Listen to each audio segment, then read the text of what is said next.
Welcome to The Business Strategist, the show for CEOs and founders ready to scale fast, lead smarter, and build a business that doesn't rely on them. I'm Adam Strong, award-winning strategist, former elite athlete, international speaker, and 3 times best-selling author. After 3 decades in business, I know exactly what it takes to grow, scale, and exit with impact. Each week, I dive into real conversations with industry experts, bold entrepreneurs, and clients navigating the uphill struggles of business, giving you the tools and the strategies to create more profit, more freedom, and more impact. Let's get into it. What if I told you that 2 brothers with just £18 between them and a spare room in Burnley built a multi-million pound agency in less than 3 years? Not with ads, not with a big network, not with a fancy degree from university, okay? But almost certainly, well, the majority of it is through LinkedIn. Now, what's really interesting is today's with Niall, who's one of the brothers, by the way. They've not received any cash injection. There's no venture capitalist behind it. Literally, quite a compelling story of, growing an agency into that short period of time.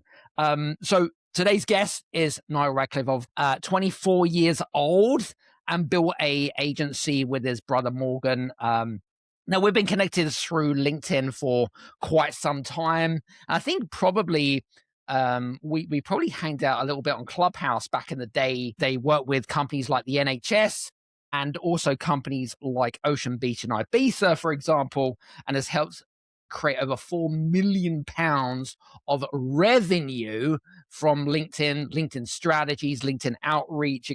My question to you guys that's listening in is, what's your excuse for not using LinkedIn to build your business? That's my big question to you guys. So Niall's going to share us, not just his story, but he's going to share us about how he did it, how him and his brother did it. So without further ado, Niall, welcome to the show. Adam, incredible intro. I'm super excited about this. I mentioned to you beforehand, I've got a bunch of different tactics and strategies I'm going to reveal on this one, some that I've never talked about before. And my main aim of this is, as we get into it, is to share what some of the biggest and fastest growing B2B brands in Europe are doing behind the scenes that no one is willing to talk about online. We're about to talk about it in this episode, so I'm super excited. Very good. I love that. And it's really interesting because, there's a load of questions that's kind of just came into my mind as you just went off on one. But I'm more interested to learn about your story, because I know our listeners here, which are all, we have listeners from over 57 countries here. To quickly share that quick story, the whole kind of like building the agency, which is now 3 years old, and it's quite compelling. Like, by the way, just for context, that's less than $20, right? Okay, 18 quid's about 25 US dollars, right? That's it. And I guess my question to you would be okay, you'd love to know about the backstory, but more importantly, why is it that you chose not to just get a job? Because obviously you guys are very young, you're very smart, articulate, very knowledgeable. But what was the catalyst? I'd love to know more about that. Yeah, so if I go right back to when we started the business, I think firstly you have to understand the context. And we both came from working class backgrounds. Our dad essentially left school at 16, no qualifications. He always tells us how his first job was in a factory getting swarf out of machines, which I have no idea what that even is. But he always used to talk about how terrible it was. And we grew up in a really weird stage of, we weren't completely broke, poor, struggling for food. We were always kept, but we never had any spare money. And we're always a case of, we'd want to do something and it'd be like, oh, we can't do that. Or we're always budgeting. And we're in a family that was always very cautious of money because we didn't have a lot of it. And I think that put a real big drive in me and Morgan, where we were desperate to have more than what we were born with. And I think that really informs kind of how we end up getting into business in the first place. But how it all started was we played football, and we thought that was our path out of kind of the situation we were in to a different tax bracket. Morgan played at Mansfield Town. I played at Stockport County. We both were in the academy system. 18 years old, we both realised that while we wanted to be great footballers, we were probably never going to make it, especially in the UK. And we got this awesome opportunity to go to America. So we actually both went to America at 18 years old on scholarships. And if people don't understand how that works, is essentially universities will offer to pay for your schooling if you play football. So we did that. And at the Is time this we were living. football as in soccer or as in Yeah, American yeah. football? So we just wanted to clarify that Yeah. for our American Let's- listeners, okay? Because I know that I get messages saying, what's he talking about, football or is it soccer? What is he talking about? Okay, Yeah, cool. that is, the Americans would call it soccer. So we were playing out there, and one thing that people don't understand about American universities, generally speaking, we went to a private university. It's about $40,000 a year to go to, and we were fully covered. But we got in this really interesting situation where it was like two working class lads from Burnley with some of the wealthiest people in and around America. You know, and we had people whose dads owned law firms, who's were high up at Pepsi. One was like president of Pepsi, and I always remember to tell this one story of we had a friend who had a university car. So his dad bought him a Jeep, which is about $75,000, and he bought him a second car to drive at university, so he didn't ruin the Jeep that was at home. It was funny because like we couldn't afford. We actually had a moped at the time, which we bought on Craigslist that was turned out stolen, and the police confiscated it. And we bought it for something like $25, which had no key on it, and you had to kickstart it. So it was probably obvious it probably wasn't the greatest purchase, Adam. But and then we were compared to this person who had this second car his dad had bought him, essentially just to batter while he was at university. And that was added to the frustration. So we had this working class background, and we saw what money looked like for the first time in our lives at university, and we were desperate to have some for ourselves. And how the business started was while we were at university, like I said, kind of desperate to have some money of ourselves. We started just taking on jobs, and we were doing anything. And someone once paid us $40 to pick up sticks in a forest, and we What? were like, yes. Yeah, no worries. And we like, collected these sticks and put them in burn piles in this forest, and anyone who would give us money, we would take it. But by doing that, we also got exposed to different jobs online. We would apply constantly on LinkedIn, even though we were in university, to jobs anywhere we could. And when I was about 19, I got this really unusual chance to work at a startup in London. And I always say it's an unusual opportunity because it was a marketing startup that didn't market companies, but they marketed people. It was a personal branding agency. Okay. And at the time, there weren't many. It wasn't Personal branding wasn't really a thing at all. And very quickly at 19, with no marketing experience, I was working with some famous podcasters, professional footballers, and because personal branding was so new, we were doing everything for them. So we were doing PR, Instagram, TikTok, Twitter, whatever they wanted. Essentially, we would do, and we were just like their almost like PR team. But very quickly, in that role, I had two clients who really stuck with me.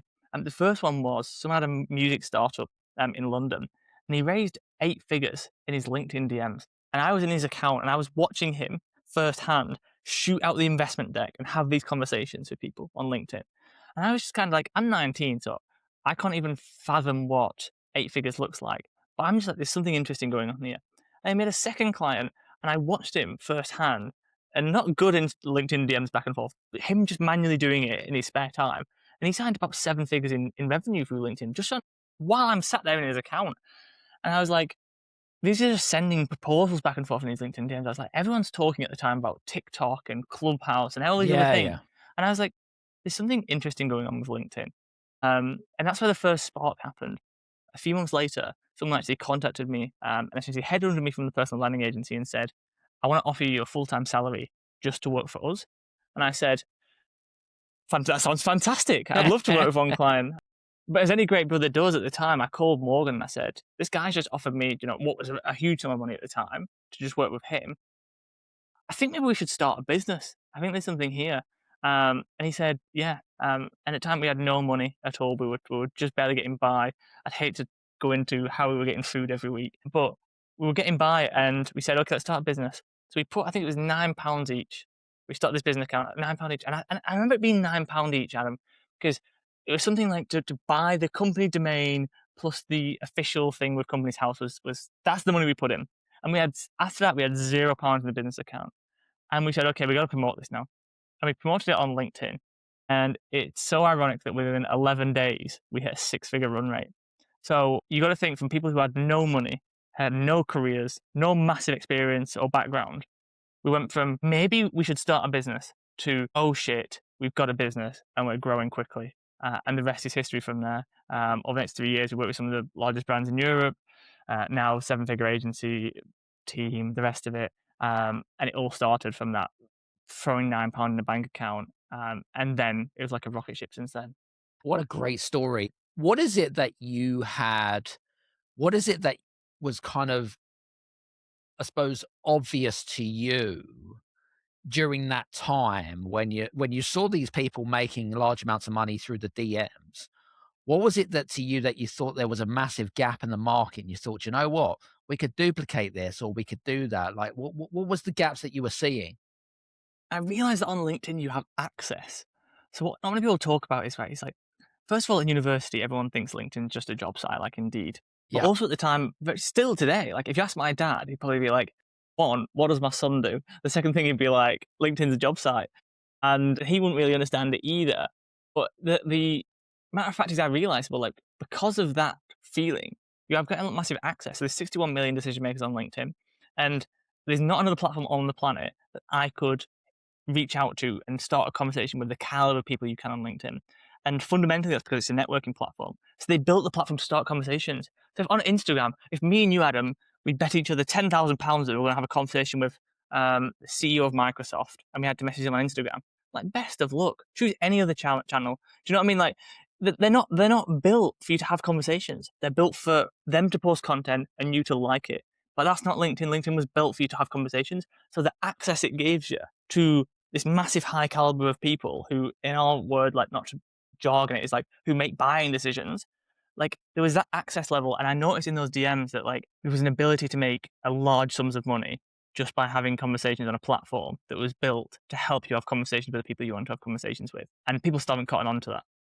There's a lot of myths around what LinkedIn is and what LinkedIn isn't, but also there's a general belief system, because I remember, I don't know, even going back many years where everyone was comparing LinkedIn with the likes of Facebook and Instagram and TikTok, and everyone was like, oh, but it's a social media channel, you know, it's a social media tool. And I'm like, no, it's not actually, not really.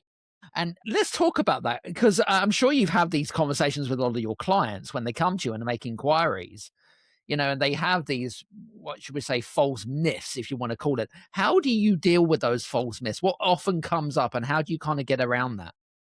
Yeah, so I think the mistake people make about LinkedIn as a social media channel is because, especially in 2025, 2024, organic reach was so plentiful on LinkedIn that people were like, they associated reach with social media. You know, on Yes, true. Reels, if you have 10,000 impressions, and LinkedIn, you can get 20. Well, wow, this is a better social media channel.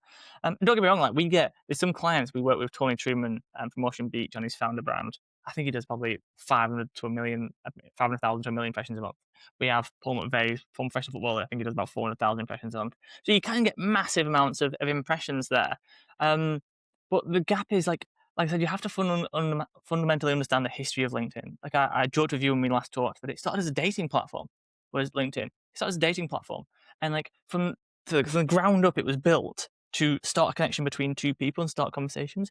And then I always tell people, look at the paid tools. So LinkedIn's a business, as anything other business.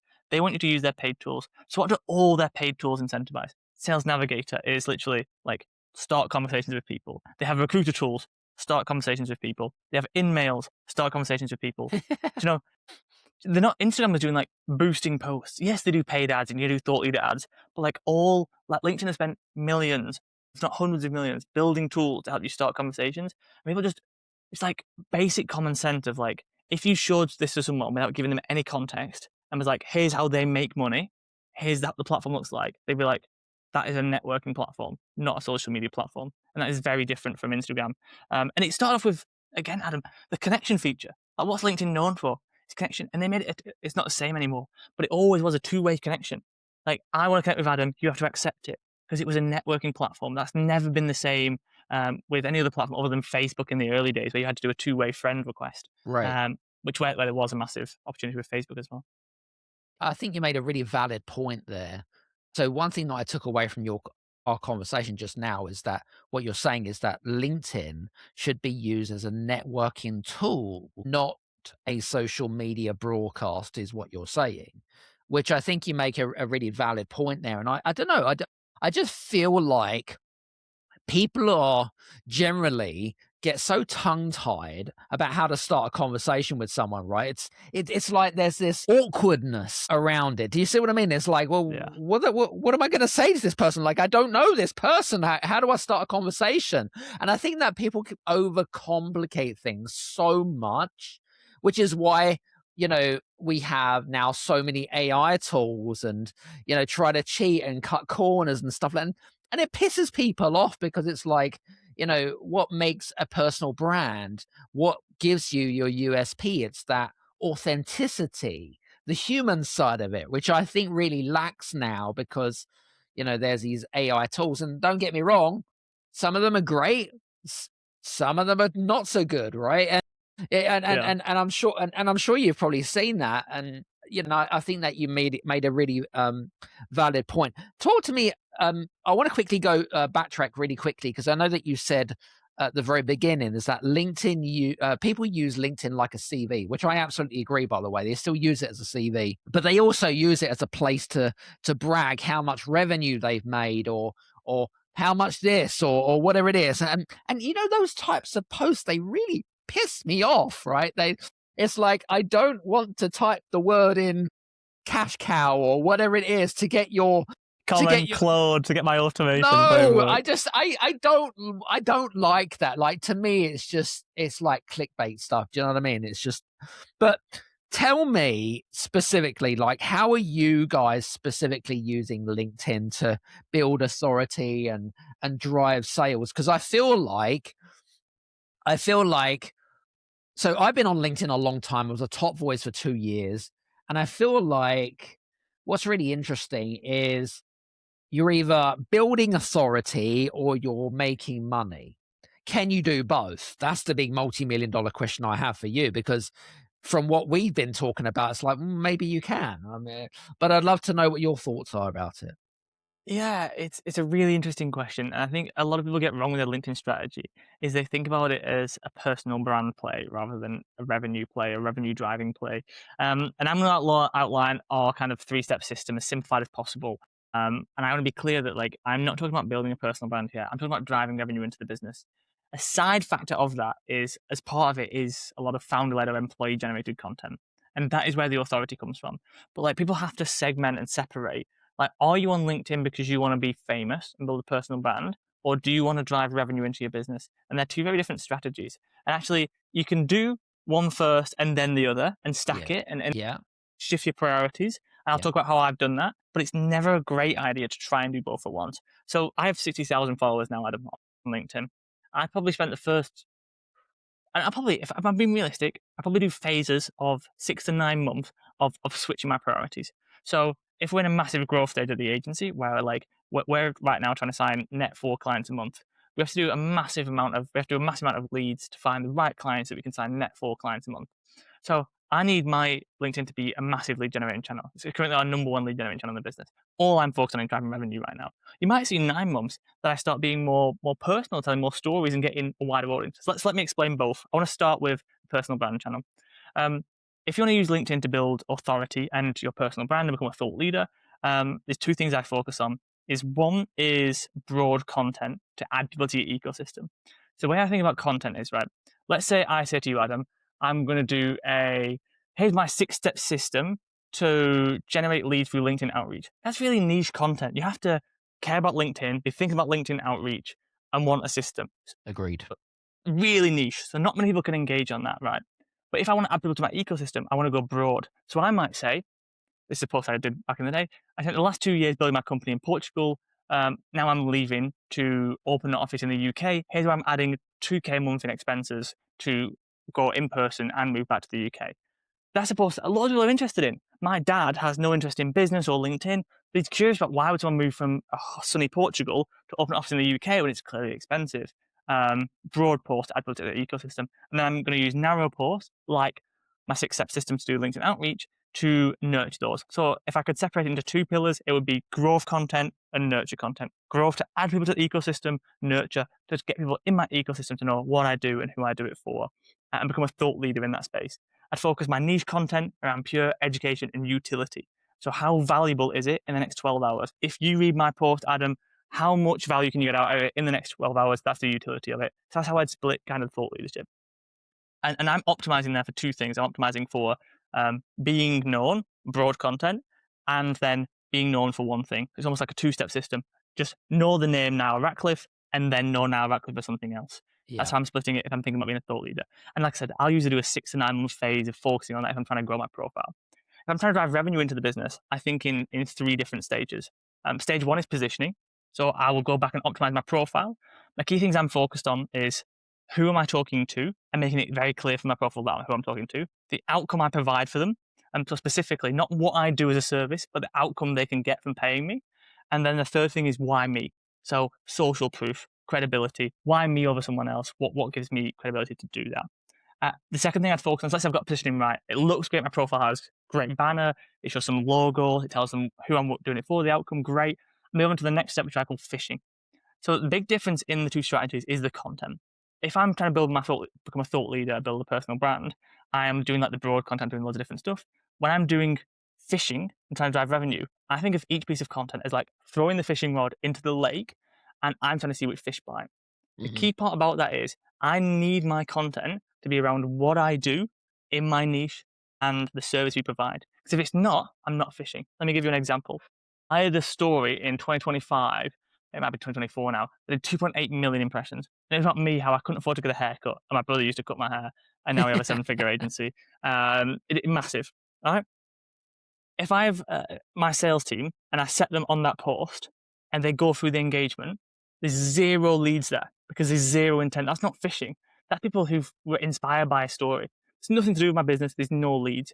If I post a post that is, here's how to master LinkedIn in 2026 from a business perspective, even if it's just a cheat sheet, carousel, whatever it is, and I have 45 likes on that, my sales team can go through that, and there's 45 people who said, I'm curious about using LinkedIn in my marketing for 2026. That is essentially a lukewarm lead that we can then start a conversation with. And step 3 of the revenue system is just starting conversations. This is the number one reason why I like LinkedIn. I'm essentially going to find intent from my content and profile views. So I would go through who viewed my profile in the last 90 days, who engaged on my content in the last 90 days, and I'm starting conversations with them. There's lots of complicated ways to do this. The simplest way, which I would say was our highest converting message for years, is message people who viewed your profile. You say, hi, I saw you viewed my profile. Is there anything I can help with? Or are you just enjoying the content? And we've closed more revenue with that than probably any other message we've ever sent.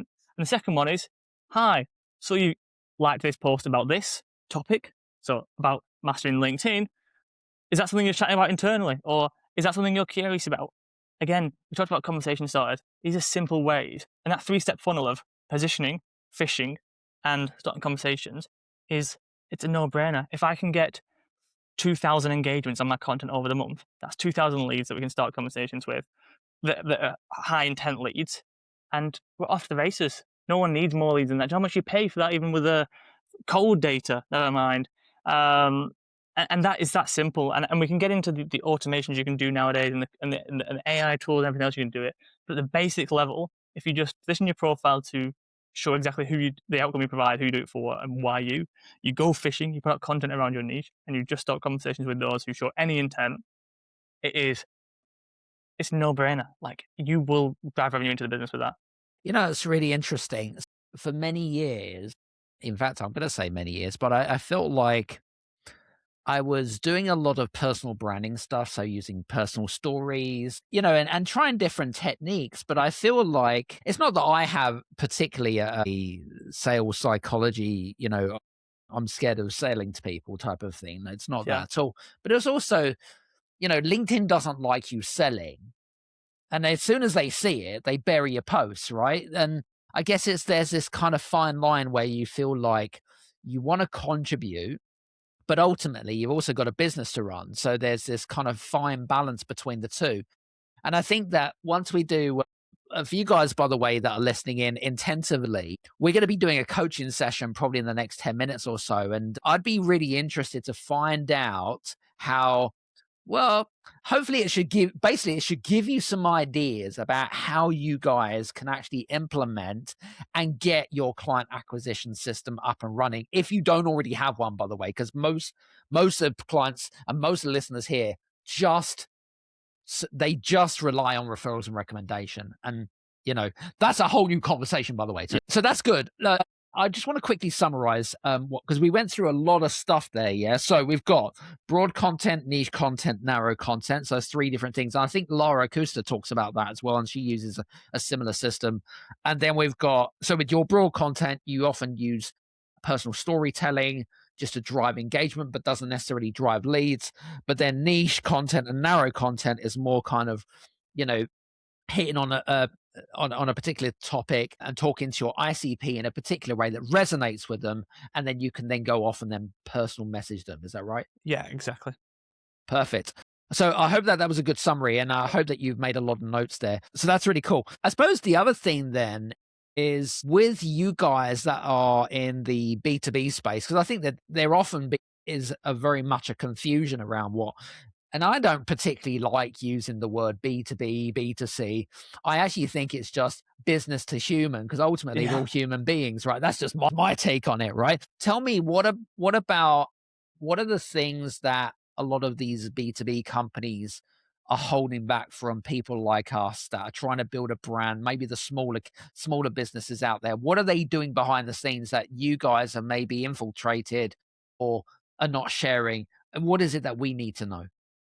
Are you ready to exit but have no idea what your actual number is? Most founders I know have a target in their head. Maybe it's 3, 5, 10 million pounds, but they never actually test it against the life that they actually want to live. So here's what happens. You know what your business is worth, but you don't know what you're worth once you're out. And that's the real gap. That's what's keeping you stuck in the business. Zentum works with founders at exactly this point. They help you see the real number, not the guesswork, the actual number you need based on how you want to live your life afterwards. Now, Dominic Baldwin, the founder of Zentum, is offering a limited amount of complimentary calls to sit down with you and listen to hear what your exit may look like. Now, if you're fed up with being stuck and you are looking to build a personalized wealth plan specifically for you, head over to zentum.co.uk to book your call today. Yeah, so there's been a massive shift. Look, I think I said this on the last call, Adam. I want to be honest with where the market's at and where the fastest growing are at. Okay. So there's been a shift over the last 2 years where some people have stayed the same and some people have shifted, and the ones who shifted aren't telling the ones who are staying the same, and there's a reason for that because they have a competitive advantage now. So the ones that have stayed the same are doing traditional things, right? So they're playing it safe and doing what's always been done. So they pay for booths at events. They pay to speak on stage sometimes. They'll pay to be in industry magazines, and they'll do a little bit of social media, which is what they think is innovating. They'll have an intern or a low-level exec posting on Facebook, Instagram, maybe even LinkedIn. They're doing the odd post on there. They're the ones that are staying the same, and that's kind of classic B2B. And when we talk about they, who are we referring to as they? I would say traditional B2B businesses. So ironically, a lot of our roster, before they come to us, we have let's say 60% of traditional B2B businesses are engineering firms, manufacturing firms. I call them the businesses that make the world go round that no one talks about. Logistics firm. How do we all get our parcels to our door? How do Asda get their groceries? The firms that no one talks about. So a lot of them are staying the same right now, and they don't want to break out the bucket. In fact, they don't know what's happening. The ones who are shifting now is we joke and we talk about the new tools that are existing, but with the rise of AI and a bunch of different other software and just technology in general, AI is a buzzword, just technology in general, there's been a massive advancement in how easy it is to start conversations and how you can track leads. So there's been a massive rise of GTM, which people talk about a lot nowadays, but the main thing is how people are using it. So to not go too much into the weeds and confuse people, I can now track anyone who engages on any of my content, who views any of my team's LinkedIn profiles, who goes on my website, who virtually touches any of our landing pages, resources, anything out there on the internet. And we can file that into a database in a tool like Clay, but then we'll filter it through anyone that's not in our ICP, send it directly to an outreach campaign and start a conversation with them. There are companies out there right now that will have it. If you hit a certain page on their website, then view their profile, you will then get a message in the next 24 hours. That will seem very complicated. I'm going to simplify it down to how other people can use it. The thing you have to understand is, I talked about phishing earlier, but we're going to live in the next age of B2B is going to be how you can optimize to start conversations. And the way you start a conversation is finding intent. So somebody who has already curious about what you do and targeting them at the right timing. And that is what these new technologies have been able to do. I'm going to give you a simple example that we use. Right now, you can use a tool like Triggerfy. There's many others on the market. I can add in social listening tool. It's a social listening tool. So I could put in today, Adam, all of my team's LinkedIn profiles, and I could get anyone who touches my LinkedIn's team profiles, any of their content engaged on it. I have a lead list of that. I can then pick out, and this is where it gets exciting, our top 5 competitors I can pick out their company pages on LinkedIn, their executive team, so 3 to 5 of their executives, and I can scrape and build a data list of anyone who engages on my top competitors and their top executives. And I can build a leads list of that as well. So let's say I'm a startup. I am in a startup. I run a LinkedIn marketing agency. We're the best in the UK right now, but let's say we want to go to the US. There's people much bigger than in the US. I can find a LinkedIn marketing agency in the US. I can add all of their execs. In fact, I could add every single one of their employees to a social listening tool, and I can reach out to all of them and start a conversation that says, "Hi, I saw you engaging on a bunch of content around LinkedIn. Is that something you're interested in right now?" And I can steal my competitors' leads. And the third thing you can do with these new tools, which I think is really exciting, which not people are talking about, is I can scrape people who engage on content around certain keywords. So let's say for you, Adam, a big problem you solve is you help people, I'm just making this up, you help people who are struggling when they're a 3-person team and they're wondering how to scale to $1 million a year. You can, or let's make it easier. Let's say you help solopreneurs, because that's a buzzword we can do. I can use a social listening tool to find anyone who engages on content. This is not just LinkedIn. This is any tool on the internet, any software, any social media on the internet. Anyone who engages on any content around a solopreneur. I can then use a tool like Clay, which is very, very common nowadays, to filter to make sure it's your ICP. And I could have it set up so you reach out to anyone who engages in a post on Solopreneur in your ICP within 24 hours of them engaging. And you've got to think about that from a sales perspective is, in a world where the B2B businesses are still cold calling and at any time of the day, hi Niall, I've got to get about 3 a day nowadays. Hi Niall, do you want this? They've got no idea who I am. They've bought a list online and my number just happens to be on it.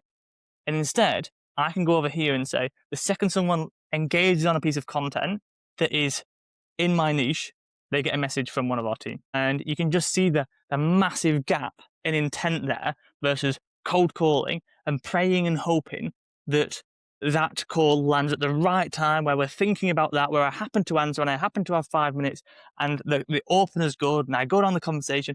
Like, how many things have to line up perfectly to book a meeting for a cold call? Versus how many, we're lining up everything that's perfect. We deliver a message at the right time to the right person in the right place, and they just engage on something that we're interested in. And that is what people not talk about in B2B. And like I said, you can see the gap there. And the people that haven't figured that out yet and aren't adapting are going to be left in the dust, licking their wounds, wondering why their big team of SDRs all sat there cold calling and sending out these 6 cold emails a day aren't getting any new revenue into their business. So what you're basically talking about is sales triggers, as I like to call them, or sales signals. And what's his name? Max from Triggerfy, which you mentioned, he talks a lot about that in his YouTube videos a lot, which I absolutely find fascinating, by the way. But how do you? So let's just take a back step for one second, because I feel like we're probably jumping a gun here, and let's talk about what is a sales signal for the listeners. What is a sales signal for you? Yeah, so I'm looking for anything that shows they are interested in what I'm selling. Perfect. So yeah, that's how I'd summarize it, which for me is my key ones. My number one is engage on content on a certain topic. So engage on my content, which is talking about my service or viewed my profile and within my ICP. Those are the number one. Beautiful. And I guess then the next question would be is then how do you as an agency then sort those sales signals? Like, for example, how do you know when is the right time to then outreach to that person based on the signals that it's given you? When do you then start that conversation? Is it that they have to hit certain markers? Is it that they've triggered a couple of keywords, or they've gone over to a couple of profiles from the team or whatever? It's like, what are you looking for? How do you then classify people as, okay, these guys are hot leads, these guys are kind of in the middle, and these guys are kind of probably need a bit more work? How do you then sort them? Great question. So it depends on your situation. I need to funnel a lot of leads into our business right now. So anyone who has any sort of signal we're starting a conversation with, and I am deeming their intensity or hotness or scoring them based on their lead status, and based on how the conversation starts. So for example, I say, "Hi Adam, so you engage on a piece of content around LinkedIn. Is that something you're curious about right now?" You say, "No, not right now, but I'm looking at content." Okay, well, I know where you're at from there. Or your response would be, "Yeah, actually, we chatted about that internally." Boom, massively hot. So I'm just going post conversation opener, which I think is better. So like people, I want my top of funnel to be full, and I'm happy to discount people out of the funnel. What I don't want is an empty top of funnel and an empty middle of funnel and an empty bottom of funnel. So, I'm being broad on the signaling, and I can filter out throughout. If you don't need any leads, if you're a type of business, we have some people on our roster that need 2 clients a year will hit their quota. Yeah, Two new yeah. clients a year will hit their quota, and they're doing 500k build outs of clean rooms. In that case, then you know what? Will be really minimal. Where actually you can view the website, you can actually have to engage on the content, you have to view the profile, you have to hit 3-4 sales triggers as you called them, and then you get a message. But like, the only reason you want to narrow down, in my opinion, is if you're essentially, one is a massive sales cycle, so you have to put loads of time into each lead, and that's important. Or for some reason, you don't want more leads. Because I want as many leads as possible, and my better situation is a sales member coming to me and saying, we've got too many leads, can you reduce the amount we've got in, because it's taking up all our time? And I say, fantastic, and no. Yeah. I think you made a really valid point. Who the hell doesn't want more leads in their business? Like, to me, it's complete ludicrousy. I mean, but anyway, that's just another conversation in itself. I want to quickly switch my conversation over to content, because content's a really interesting one. Yes. We've got over 1 billion members on LinkedIn, crazy amount of members. Less than 1% post on a regular basis, which I think is weekly. I guess then what we're seeing, and you see this a lot, we have to start somewhere, is that a lot of people publish content, and then really it kind of like, I don't know, what's the word I was looking for? It kind of gets sucked into a void where all they've got really is tumbleweeds. Speaking to tumbleweeds out there, and I'm sure that it's happened to you before as well. Does someone need to do to cut through the noise and to kind of get noticed and to kind of like grab their ICP, ideal customer personas, attention and say, hey, I'm here? Like, what do you guys do in your agency? That's a good question. So there's a big theme right now around the volume negates luck. I think Alex Hormozy, Gary Vee promote it. Yes. I think a really interesting just off the bat is I've doubled the content I produce over the last 3 months. I now post between 10 and 12 times a week on LinkedIn. There was no increase in impressions.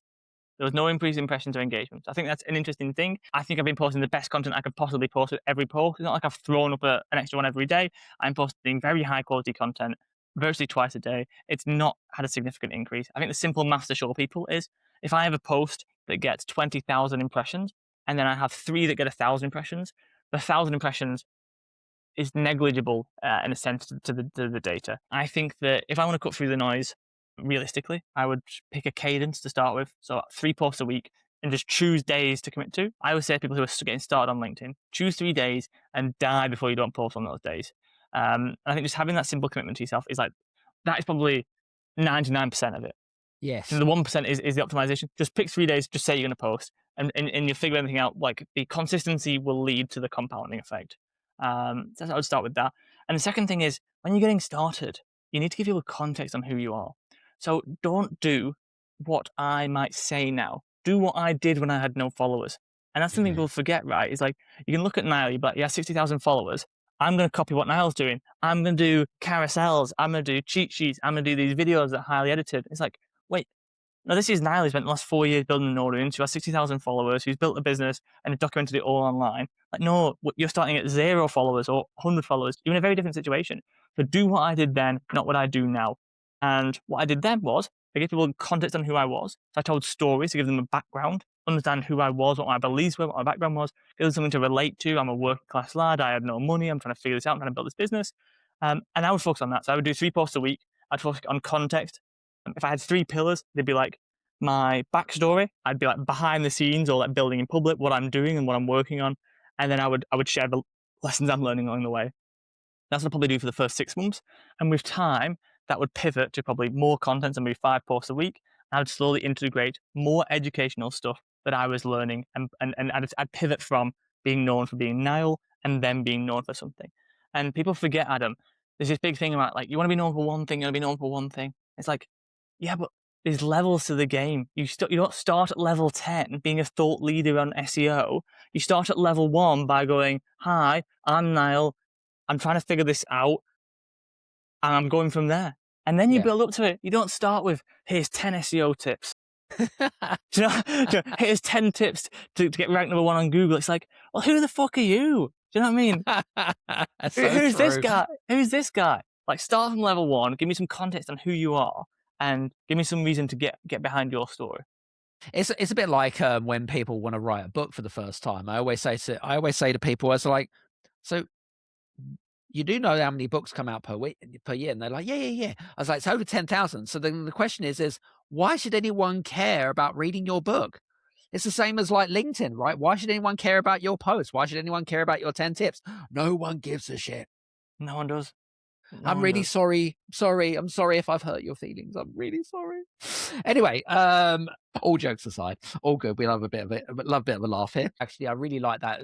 I think, LinkedIn brought out Brew 360, as we know, recently, which is their latest case study. And we know now that it's not based around the amount of volume of content that you publish. Is actually based on the quality of content. And really fascinating. I think my good friend Adam Haluhan and Richard Moore. No, Richard from the Netherlands. Richard. Yeah, what's he called? Adam, Okay. you've got to get it. Richard Goodness Van der me. Bloom. That's the right Van der Bloom. And they, they talk a lot about LinkedIn's wishes, white papers, data, and things like that. So if you haven't already done so, make sure you go and follow those guys, because they're great for just making sure that you're all up to scratch with all the latest tips and advice. By the way, I have not been paid to endorse those profiles, just for full disclosure.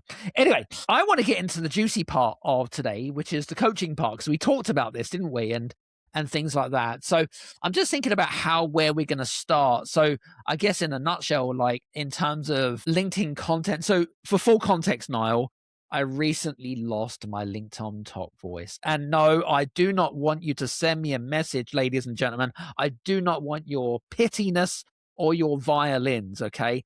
In fact, I did a whole episode about it, trying to gather a pity party, of course. But no, I'm joking. I didn't. But so I recently lost it a couple of months ago. But actually, there's a real big story around that. And but actually, it's not bothered me so much, Niall. I'll be honest with you. But it's really interesting how things have changed over the last couple of months, and I think it's been really interesting just to see the result off the back of that, which is really fascinating. Anyway, I'm blabbering on. Where should we start with the coaching? Adam, how I am happy to roast.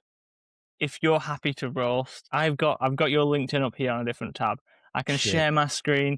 I can go from there, or I can just roast you blind if you want. Whichever. You know what? For you guys that are listening to this on audio, make sure you switch over to YouTube or on Spotify, because then you'll be able to see Niall's screen. And if not, then you're just going to have to just listen to the audio. But I will be listening intensively here. So make sure you got your notebook and pen handy. Now, I want you to just take some notes here, guys, because I want you to imagine that Niall is actually sitting down with you and he is doing a roasting. Okay, that's a roasting. Okay, with a big R, and he is giving you a deep dive. But take this as with a pinch of salt. Don't be defensive. Take it with a pinch of salt. That's all I was going to say. Over to you, Noel. Yeah, 100%. And let me be clear, Adam, just as we get into this as well, Adam is also like a top 1% person on LinkedIn. So while I'm roasting Adam's profile, a lot of things you could say were unfair because Adam is doing better than the majority of people on LinkedIn. But what I will try and do is just give my honest thoughts on as I see it. Everyone will have different opinions, and as always, there's no right way to do it. We're working with hundreds of clients, like I said, some of the fastest growing B2B brands in Europe, and just going off our data and what we're seeing working. And like I said, okay, let me get into roasting Adam. And so the first thing that I think of, Adam, when I see your profile is I'm always thinking about not how I see it as a LinkedIn expert, like how does someone see it who just hops on it? So just like my first glance, and people talk about it on TikTok is like, if you post like a reel or something, like if you just swipe past it, like what does your brain, and then ask yourself, like, what did you see? Or like, what did you think? When I first see this, the first thing I do is I love how you're wearing a suit in the cover photo. I think it massively elevates it. For like, I'm thinking if I'm in my shoes, if I'm selling a business, I instantly think like, this guy is smart and respectable, because people don't wear suits. You know, I have nothing against bin men. We all need them. In fact, I wanted to be a bin man growing up. If you were in bright orange, I probably wouldn't want you to be involved in my business in general, but selling the business as well, I definitely wouldn't want you involved in. So I think the suit's great. I actually think that I think the banner in general, this one here so Adam has 2 banners he's using, what you can have with LinkedIn Premium, where you can have 2 banners switching. I think it's fantastic. I think that what you have here is 2 banners doing the same thing. So you've essentially created 2 of the same banners selling the same thing, with the similar messaging. So Yes. what I mean by that is, on his first banner, people listening, Adam has, let it flick back, need help to scale and exit your business, free resource in the featured section, a couple of logos, which is great. On his second banner, he says, build a business that runs without you, exit daily operations, something. So if you think about it from my perspective, as this is flicking through and I'm trying to figure out what Adam does just from his banner, it seems like there's a lot going on rather than just one thing. So that if I was switching one thing right off the bat, I would have one banner that's very clear. So I might keep the first one that says need help to exit your business. And the second one, I would do one of 2 things. One, I would just keep it very plain and have logos and credibility. So essentially, do you want to do this? Boom, here's a bunch of credibility, very little images. Or I would pull out, you have the free resources in your featured section, Adam, in the first one. I would maybe just use the second banner to say free resources in the featured section, then with a bunch of logos. So I'm almost doing, here's my actual banner, here's a CTA. And as they're flicking between them, rather than it being 2 separate banners, which it feels like right now, it would be one banner and then the next step. It's almost like the next step that they switch in between. So what you're saying is like it's like an authority banner and then a call to action banner. Is that what you're saying? Exactly. That's how I would switch it. But my key thing I'd be focused on is especially the second banner, just to minimize it, as much as I could. So there's one thing on it. Like, I can't even, as it's clicking between as we're doing this roast, I still can't figure out what was on the second banner. I keep having to wait for it to come back for me to say, okay, actually, you've got a wait list on there. I've just seen that for the first time. I know there's something on the top left of the second banner. I still can't remember what it says. I've been looking at it for the last, 15 minutes now. So the second one, I'd really focus on just one clear message and then visuals, which I think is great. One thing I love about Adam's profile, so I'm talking positively as well, is his headline. He has this first line, people listening, he says 7 to 8 figure exits in 12 to 36 months. Just really specific, Adam. I really like that, actually. I just like how it's specific. I feel like I can get a really good grasp of it. He then says strategic exit advisor to M&A law firms, which is fantastic.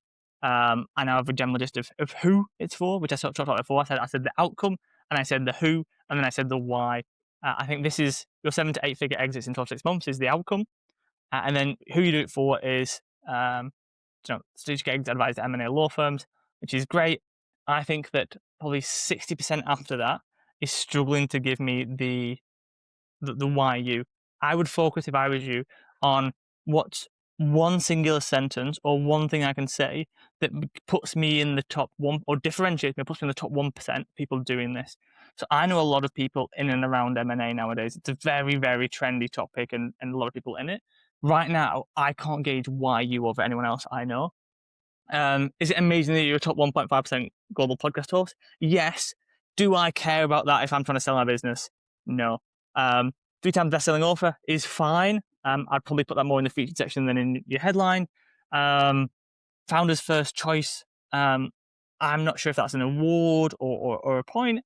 So what I'd honestly think about Adam is cutting everything from here and just summarizing it in what puts Adam Strong in the top 1% of people to talk on this topic and advise me. Exiting the business is a massive, massive decision. You know that, Adam. Yeah. And I'm thinking, like, I need pure, or everything that I've highlighted here for everyone watching on the screen. None of that gets me closer to trusting Adam with my business and the next steps of my life. So I've invested years and years in this business, millions of pounds of value in it. That for me wouldn't move it on. So I think the big top level to summarize, and not just talk about Adam, is Adam has a perfect first 2 sections. I just want clarity on why Adam over anyone else. Something my actual headline right now is promoting my YouTube video, as I can't show it. Like, a simple thing I might do is, like, what's something that I can say that no one else can say is I can say we work with the NHS, we work with Ocean Beach, Dr. Wills, a bunch of these other brands. No one else can say that because we're the LinkedIn marketing partner of these organizations. And then we specifically use contrasting organizations like the NHS, a big bureaucratic firm, with Ocean Beach Ibiza, which is a really modern hospitality firm. We specifically use those two, mainly because they're the most well-known, but also it just shows the depth of types of clients we work with. So if you're an engineering firm, you feel like you can fit in that. If you're a hospitality firm, you can fit in that. If you're a healthcare firm, you can fit in that. You understand that we work with some of the biggest brands in Europe, and that's all that matters. Quick And for one Adam, here, Niall. I don't have that. Go on, Adam. Just a quick one, because I know there's a big debate around, you should potentially highlight the problem with a solution in a specific time frame. Is that something that you endorse as well, or not really? Does that give someone a USP? Adam, I hate it. When we first started the agency, we bought this course by Justin Welsh called the LinkedIn OS, and he's made millions of dollars selling it. So shout out Justin Welsh. He's a very wealthy man because of that course. He is. In it, he says your headline should be something like, "I help these people do this problem because of this reason." I think that's fantastic if you're a solopreneur. But could you imagine Ben Francis of Gymshark saying, "I help gym goers feel confident in the gym"? No. Doesn't make any sense, does it? You don't do it. An authority wouldn't put that in. Do you know who does that? A freelancer who's trying to make their first £1,000 a month or first £10,000 a month. It's a real, you got to think, sometimes it's like good advice is bad advice because of the signals it gives off. And that is good advice that is actually bad advice because it signals, while it might be very clear on what you do, like when you're a certain caliber, it's not, you don't want to signal, it's more important to signal you're a certain level of authority than it is to signal clearly the problem you solve. And like I said, I think for that example, and name anyone else, Stephen Bartlett, I help middle-aged mums, learn about healthcare on my podcast. I've probably done Steve a bit dirty there. Sorry, Steve. But it's silly. It's silly. Like that would no one would listen to that podcast because you think that isn't a popular podcast. Instead, he has like founder of Steven.com. It's like big, mysterious, and signals more than he ever could by using one of those headlines. So yeah, I avoid that at all costs. Love that. Adam, the next thing on your profile I want to really, really clear on is I always say turn your profile into a landing page. What people don't understand about that is like while it's very easy for me to talk on the visuals and the headline, which is key to focus on, there's a couple of things that you do great that some people forget, right? And I have clear next steps on your profile. First of all, I love this custom link you have, which is become exit ready here. Beautiful. I feel like I know exactly what it is. If I'm trying to exit, I can get ready to exit. I can go to this link. I understand the outcome of it. It's a perfect next step. And the second thing is the featured section. This is the most valuable part for me, other than like maybe a headline of any LinkedIn profile, because I can literally just include things where I want people to go. So you've got an assessment here, which is great. Daniel Priestley will be so happy. I can see you using ScoreUp as well. But it's fantastic. I can take an assessment. We all know, well, we should know if you're not listening to Diver CEO, Daniel Priestley, or anyone else, Daniel Priestley talks. The assessment is a great way to do this and get an assessment, but like the feature section is a no-brainer. If you have nothing in your feature section or you have featured posts, people do that, it is the biggest waste of space ever. So in my featured section right now, it's like 20 plus free LinkedIn playbooks if you click the link. I think we do about 56 email leads a month through my featured section. Oh, wow, so that's huge. Yeah, think about the cost. Like a cost per lead is usually $100 to $200 for a marketing agency. We got 56 through January, 56 in February through that. And that's through me doing nothing other than just like people coming to my profile and clicking on that. Feature section is a priceless real estate.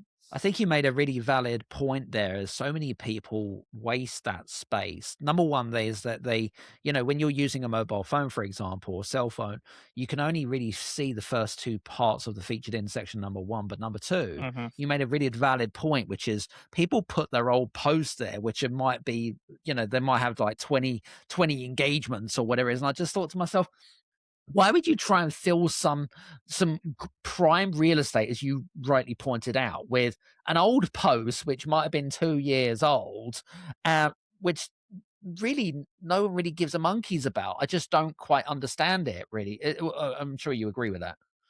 Yeah, it's beyond me. I think people just don't even know it exists, Adam. We have clients who come on board who have already used a LinkedIn agency and still don't have anything in their featured section. Like it's not a common notion, not something that people really know about. Um, Adam, I've got a few more things I want to roast you about. The first Oi, one is oi. your about section is actually quite good. So I actually quite like your about section. I love how you have a CTA, and people underestimate. You said send me a direct message with the word advisor. This works for two really good reasons. I think I have something similar in mind. The first one is when someone comes in your inbox, you can figure out if it's a lead or not because they message you the word advisor. There And you the second go. thing is it's a simple thing for you to do. Like I know I can message you advisor. So let's say I want to work with Adam for people listening, and he doesn't have this at the bottom. He just says let's talk. He ends it there. I then have to go message Adam, and then I'm like, what do I say? Like, am I telling him I'm exiting the business? But I don't want to tell him that. So then I'm having to like Awkwardness. yeah, I'm having to like think and think about the friction as I'm just talking through this of like me. Yes. Okay, now it's an in-mail, so I need to write a subject line. Do I put exit in my business? Oh well, no, I don't know if I want to tell Adam that yet. And next minute, I spent 5 minutes. I was like, oh, never mind. Instead, I can just put like, okay, message, advisor, send. Let Adam do the rest of it. So it's like a really frictionless CTA, which I think is underrated, which is great. The one thing I'd change about Adam's about section is I believe the about section is a great place to tell your story and give that credibility. I think that, Adam, you've written this with the knowledge of LinkedIn, and LinkedIn is a marketing channel. And I think sometimes you forget that other people on LinkedIn, like I use my dad as an example, he's like 65. He has no idea people make money on LinkedIn. He would say his about section is just about him. So he'd be like, hi, I'm Mark, I do this. Yeah, And I yeah. think it's good to fit in that. Sometimes it's good to mirror what everyone else is on the platform to feel more authentic. So I would start this if I was you, Adam, would be like, hi, I'm Adam, and I think you're brilliant at what you do. Just like start it as a human. Just, do you know what I mean? Like a human would do it. Or like, hi, I'm Adam, I do this, this, and this, and I think you're brilliant at what you do. And then I just go into it. I think for mine, I have the first line of my about section is, I'm a very ordinary guy with an extremely fast growing business. And that's just getting relatability. Like saying I'm trying to speak first person as it's like I am Niall. Like this is me writing this. The worst about sections, I think Stephen Bartlett actually has this right now. He's like, Stephen is a high level podcaster with this, and this. Please avoid talking third person about yourself in your about section. This is I don't not think a he really Forbes cares, though, article the bio. amount of people that's following him in anyway, so it really makes zero difference. But actually, just saying about that, I did have I always play around with my LinkedIn profile.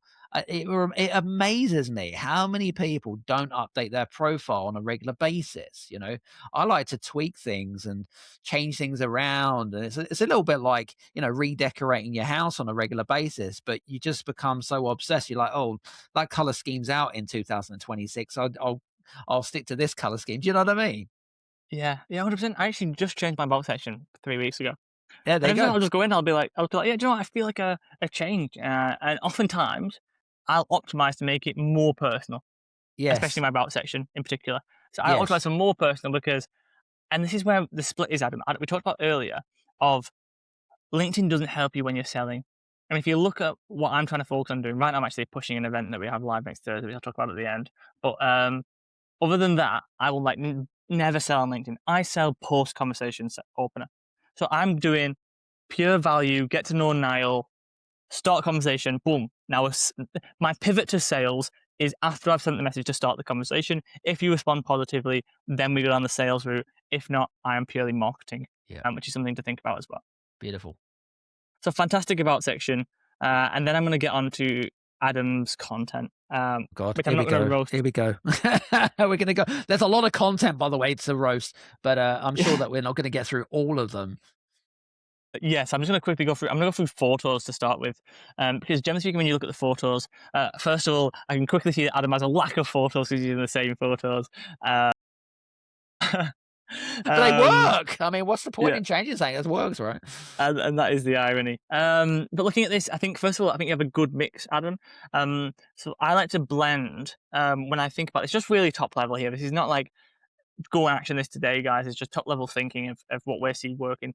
Generally, profiles that work well is the blend. I'm an authority with you can relate to me. Like simple things that Adam does well. I can see Adam looking dapper here in a suit. He signals authority. Here he's talking on stage. Massive underrated hack. Get photos of you talking on stage, because people who are on stage are authorities. No one who gets on stage and has a microphone in their hand aren't an authority. If you want to signal authority, we actually had a client who weren't getting booked for any gigs. So we booked out an auditorium for the day. We put a fake presentation on the door, put a microphone in their hand. This is a true story. Love it. We took professional photos and speaking on stage because we needed to elevate their authority. Beautiful. No brainer, guys. It literally, if you can do it, do it. If you've got photos on stage, use them on LinkedIn. It is like a really simple way to signal authority. But the second thing Adam has is like these authentic photos here. He's there. It's a selfie with the laptop.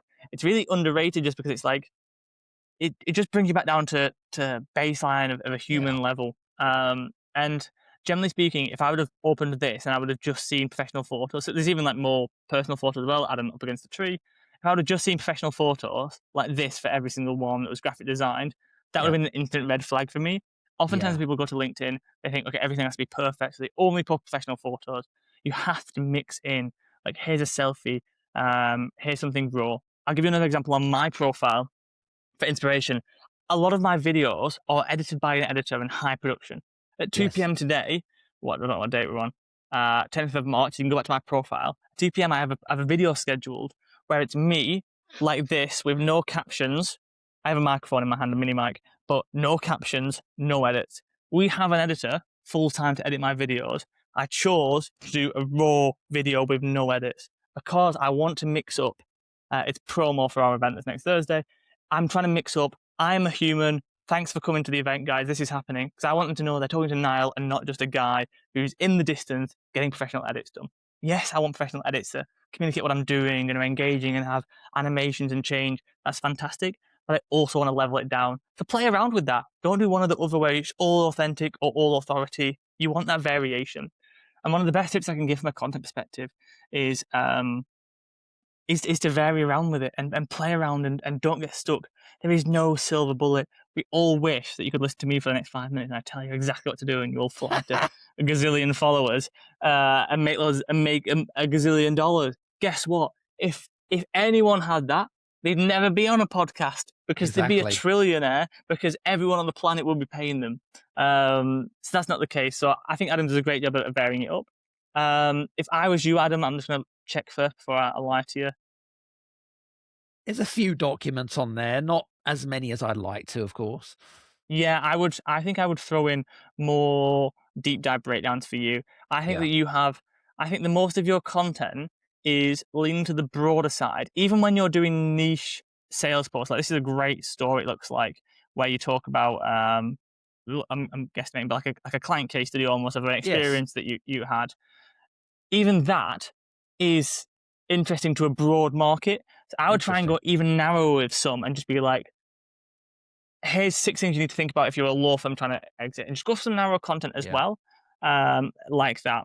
Well, believe it or not, there was a post actually that spoke directly to a legal firm. If you go further down, and I think it had something like 10,000 impressions just off the bat. Yeah, you talked about this.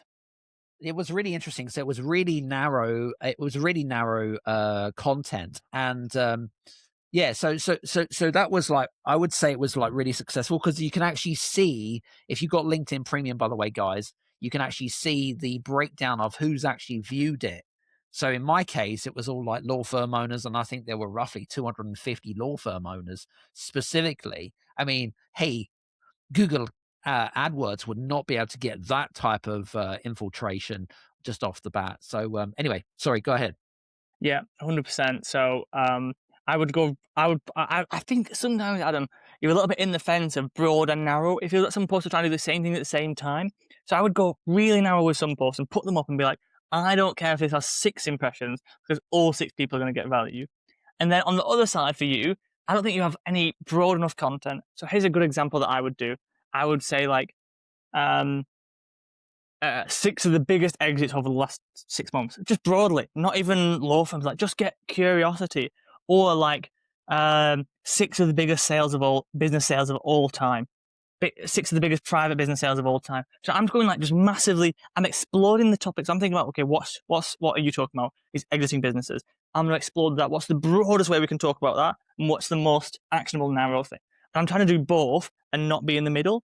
So like for you, viral post potential that like gets people into the right people into your ecosystem would be like the biggest private sales of businesses in the UK over the last 20 years.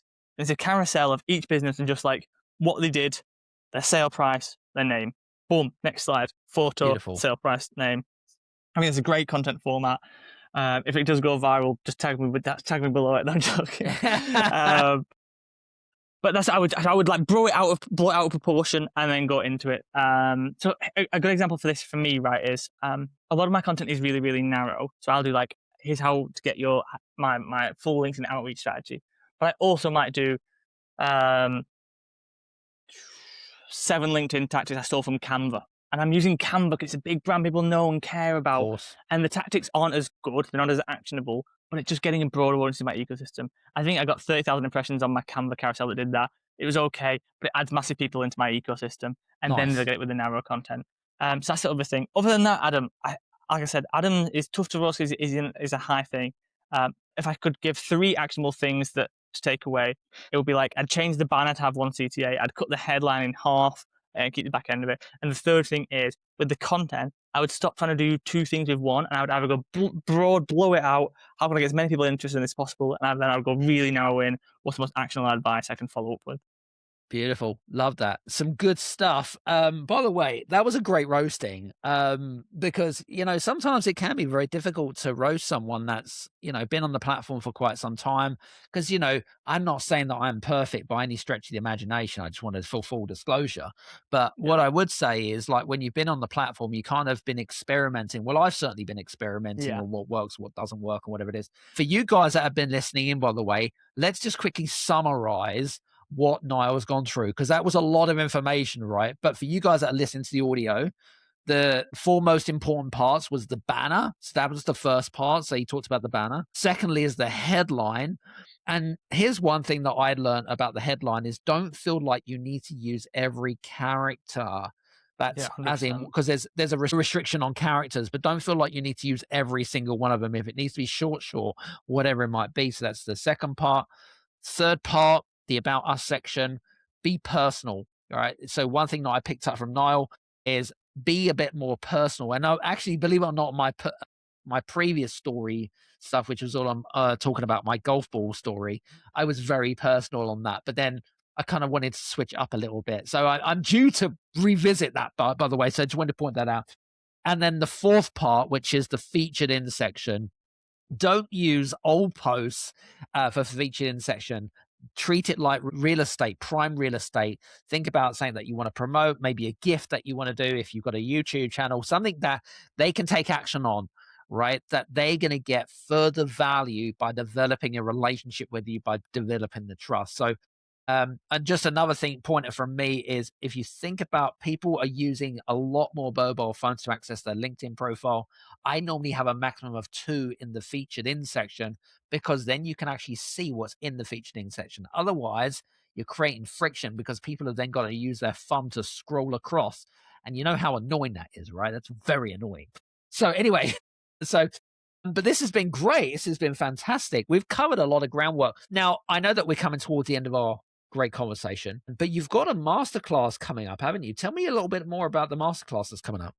Yeah, 100%. Adam, that was a great setup.